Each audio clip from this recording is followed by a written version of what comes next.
Now I have to be full disclosure. We had a conversation before, and we were chatting, and I started talking about tech, and you said, no. Let's start with capability. So I want you to start off with explaining why that's a great foundation to start with. Yeah. So first of all, I really do appreciate you all being here and appreciate getting an opportunity to talk to you all about Procter Gamble and our technology and how we help power the innovation for the company. The reason why we feel very strongly that we don't lead with technology is, at the end of the day, Procter & Gamble is all about how we deliver for our consumers. So the mothers that are buying Pampers, or people like me that need to buy Gillette shavers, we have needs. And to really have a deep, deep appreciation and understanding of those needs and where we might have more jobs to be done to fulfill those needs, that's capabilities that we need to solve for. And so when we talk about how do we transform, it starts with those capability needs. We then are able to work with our various business partners, and it goes all the way back through the value chain in bringing those capabilities to life. And those capabilities get brought to life through a combination of people, process, and of course, technology, which is why we don't want to lead with just the technology. Gotcha. Now, as we start to get into that, so let's dig into it. Let's get into the platform orientation that you talk about that helps you build those different solutions. What would you want to start with? There's data, there's Gen AI, there's so much to go through. Oh my gosh, so much, right? Throwing it at you. So I think it starts with just more of a philosophical approach to how we do enablement. So the way that we think about enablement is almost two big archetypes. One is enablement of kind of scaled solutions. So for example, how Procter & Gamble decides to close its books every month. We don't look to do that differently around the world. We do that once, and we do that with one big scaled system. And so that's the typical types of system architectures that most of us would be akin to. However, as I mentioned, many of the capabilities that we need to deliver are capabilities that are very different from one product to the next. So we have categories that range from baby, like Pampers diapers, all the way, as I said, to like Tide detergent or Gillette. Those capability needs can look very, very different. And so as a result, to enable them, we've developed more of a platform orientation approach to that. And the way it works is through the platforms, we then can build composite solutions to meet the unique needs that we have within our business. Now, what's a platform? What's in the platform? It's pretty inclusive. Things like data sit in the platform. AI factory, even this new thing around generative AI sits up in that platform. But also things like predictive AI, descriptive analytics, things like robotic process automation, as well as an orchestration layer that lets us bring all of this together. This all sits in a platform layer so that when we're able and need to build new capabilities, it's actually relatively easy for us to then build on top of the platform, which gives us all of the security, gives us all of the integration, gives us everything we need to be successful. Now you're giving us this overall, so let's get to the specifics. How are you specifically leveraging technology? What are you using right now? So in terms of like capabilities that we're enabling. Correct. Yeah. Like, what are you using out there? So let's talk about some fun areas. So as an example, if we have a salesperson that goes into a grocery store, what that salesperson is now given is on their iPad or on their phone, they're given a detailed set of analytics that tells that salesperson where the opportunities are for that store. And the reason why that's so important is in the old days, in order to get to that insight, that poor salesperson would have to go up and down the aisles, and we're located in just about every aisle of that grocery store, to try to figure out what's working, what's not working, what SKUs are there, what SKUs aren't there.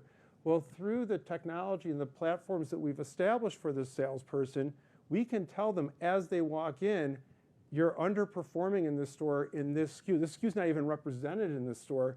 And we're able to show the salesperson all this information so that they can then spend their time doing what salespeople love to do, sell. So they're able to then, with a very credible case, go to the store management to talk about things. And the nice part about it is we have all kinds of analytics that tell us your same company's store down the street is outperforming you. And these guys are very competitive with one another. I know Kroger's here, and she'll talk a little bit about this later, I'm sure, as well. Competition can be a friend, right, to talk about those types of things. And we can provide it to the person as they walk into the door. So with all that said, how is the workforce changing? Like, are there certain roles that you need more of or certain you need less of because of all this technology? I think it's less for us about quantity of people. We think that the technology enablement that we're dealing with is really a way to supercharge the sales force. And the example I just gave is a good example of that. But what we do feel very strongly about is raising the digital acuity of all people in the organization is critical. I'm personally of the belief that if we were to fast forward 10 years from now, the lines between people that are coded as IT professionals versus people that are coded as non-IT but in a functional area professionals, those lines are going to continue to blur, and that's a good thing. I believe that the digital acuity of the organization is what's going to ultimately allow us to continue to excel and build new capabilities at much faster paces than even today we're seeing. So how do you get that digital buy-in? How do you get everyone on board? It's a great question. It actually starts with, we don't lead with digital. Okay. We lead with capability. There right? you go. So when that salesperson walks in, I'm using that example, we have many examples, but when I use that example, that salesperson walks to work, do you think that person is upset that they don't have to go up and down the aisles counting SKUs? No, it's a good thing, right? So there's this description of a thing called a flywheel, right? You start getting some of these capabilities and all of a sudden the momentum builds. People want more and more and more of it. Yes, please, give me more. We're seeing much more of that now. So we don't lead with technology, we lead with how do we make your life easier? And again, it's all rooted in our ability to delight the consumer. So why is that sales example a good example for us? At the end of the day, when that mom comes into the store, we want to make sure that that box of Pampers is where she expects it to be, in the size that she needs it to be in the quality that she wants. And so by working backwards from that, that's how we build these capabilities in. So that's our message to the store, that's our message to the sales team, to the supply chain organization, to the R&D organization. It's all about fulfilling the needs of that consumer. So is that where people should start? You know, find out what the problem is. Absolutely, absolutely. Listen, I would say, Procter Gamble is a 187-year-old company, a little bit older than me. I would say one of the things that Procter & Gamble has done incredibly well over the last 187 years is constant innovation. But it's not innovation just for innovation's sake. It's by getting in touch with the consumer. And everything we do, literally everything we do, is in the eyes of what can we do to make the consumer experience better with our products. And from that, it unlocks tons of value for the organization. Now, what are some of the challenges that you face? Because I know you're talking about all the different technology, but as far as is data, could that be a challenge within that? I'm sure, because when I talked, you said data, data, and data. Yeah. I would tell anybody who is embarking on this journey, data is where you need to be spending your time. The other parts of the technology, and all the fun stuff you hear about, generative AI and all the foundational models, those are all interesting, but they're worthless unless you have data. And when I say data, it's very, very important that when you think about the data, you're thinking about it in a way that is not just a data for a single use, but rather it's data that is going to be built on one another. So I would say many legacy companies, and I would unfortunately say when you're 187 years old, the word legacy will come up. Many legacy companies have been built with more foundational silos based on functions. What we're seeing more and more is, and as you hopefully are hearing me talk about when we talk about these capabilities, these aren't constrained by a function. It's end to end. And so as we start to think about data, freeing the data to allow the data to have use cases that go far beyond what we would traditionally have used as more of a functional orientation is a big piece of it. I'm not going to pretend it's easy. It's not. I'm also not going to pretend that Procter & Gamble, we're done. Check, finish, out the door. This is an ongoing journey. I know later today you're going to have Magesh up here from PepsiCo. This is his life, and I know he can talk volumes about this as well. Data is absolutely where I would focus your time and attention. Now, with so many companies out there struggling when they want to, let's say, build models or anything like that, there's this talk about whether to build versus buy. So what works best for Procter & Gamble? It's specific on the models. Okay. You're asking specifically about the models. Yeah, so it's really interesting, and I'll tell you a little secret. I know we're live streaming, so Don't tell anyone. so no one knows the answer yet. No one knows it. I was actually in Palo Alto last week, and I met with, I think, almost all the venture capital firms, and I asked one question of each, one same question. That is, what's your investment thesis related to generative AI? Usually, when you can get the answer to that, you can get an understanding of where they are placing their bets in terms of where are things going. I will tell you, there is no consistency in terms of where people think things are going. Where we are right now within our organization, we've made the decision that we're using largely the existing large language foundational models for these capabilities. Now, we are supplementing it with the RAG processes, with prompt engineering. We're doing a little bit of tuning, not much yet. We're starting to get involved in that a bit, but we're finding for the parts of the use cases that we find value in, generally speaking, for the use cases we have, they're usually pretty much okay. Now, the broader question is, are we outsourcing data science? No. No. Okay. No. We feel that data science is a skill that we want to internalize.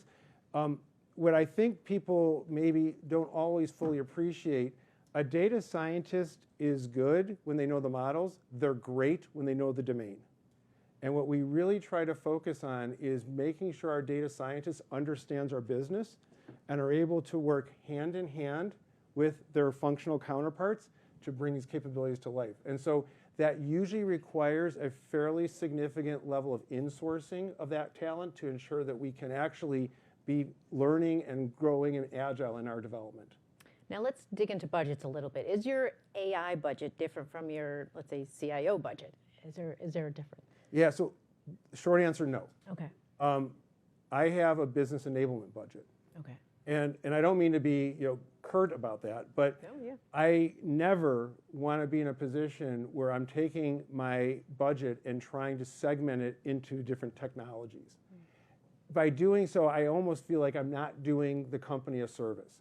At the end of the day, my job is to ensure that the company is always able to make, pack, ship, and sell product, as well as innovate, drive new value, drive new capabilities in.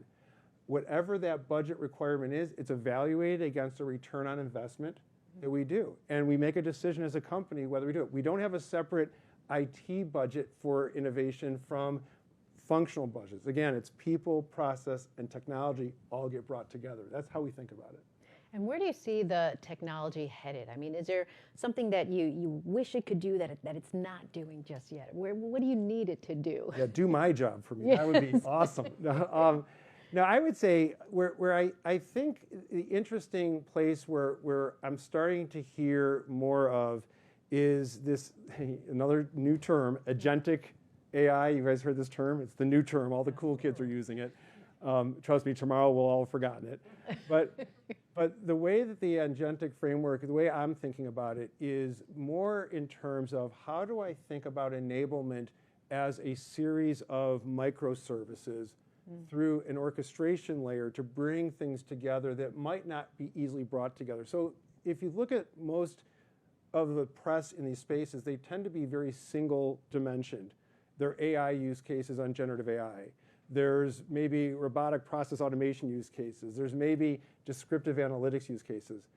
My belief, and this is where I think where technology is going and where I believe we all need to think about, is the real value is how do I string together those disparate services in a way that creates even more value to the company. So there might be an end-to-end thing that we go after, capability, that starts with, I need to synthesize a whole bunch of disparate data. Well, that's a good use for generative AI, for sure. But the output of that might go into a dashboard. Oh, that's descriptive. That might be a good descriptive analytics. The output of that might go into some type of a predictive AI. So the ability to string that together in a very end-user, easy way is where I think we're going. And it's something that I'm probing with my team on how we can get there faster. Now, what are you concerned about? I mean, with this, it's always changing constantly, the technology advancing. What are you concerned about? Anything moving forward? Anything that worries you?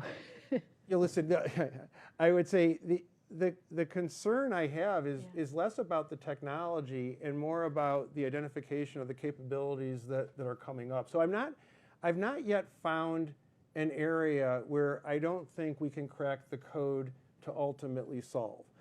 There are some technologies that are coming up, emerging, maybe a little bit down there, like quantum is a good example, where it's not here yet, for sure, but those will have some incremental capabilities for companies like Procter Gamble, because quantum will get really good at optimization algorithms. So if you think about, like, we do a ton of stuff around optimization, whether it be our truck route optimizations, whether it be our production scheduling optimizations, et cetera.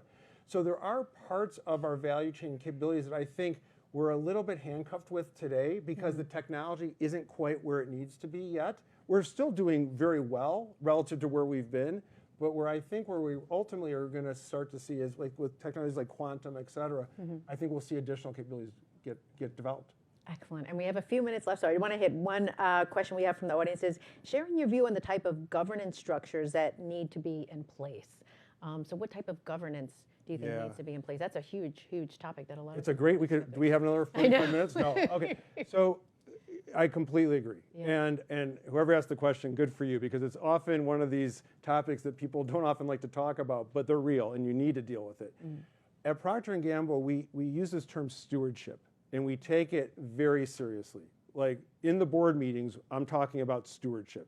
I'm talking about what we're doing to ensure that our data is protected, that our data is in a place where we don't have unnecessary access, that the algorithms we're using don't have unnecessary bias in them, that we don't have drifting going on. So we have developed and spend a great deal of time ensuring that we have as strong of a capability to ensure against those negative things that are out there. Another reason why we believe having the human in the middle, listen, AI doesn't reason. I don't care what anyone tells you. It does not reason. AI does pattern recognition. It does not reason. Humans, us, we know how to reason. So having the human in the middle is also a good way for us to protect against that as well. And against bias, too. That's another thing that people always talk about, too. Exactly. So we do have, there's algorithmic ways to detect biasm, which we absolutely have in place. Okay. But again, the human in the middle is usually our best defense against much of that. All right. Seth Cohen, thank you very much. One time for Seth Cohen. All right. Thank you. Thank you.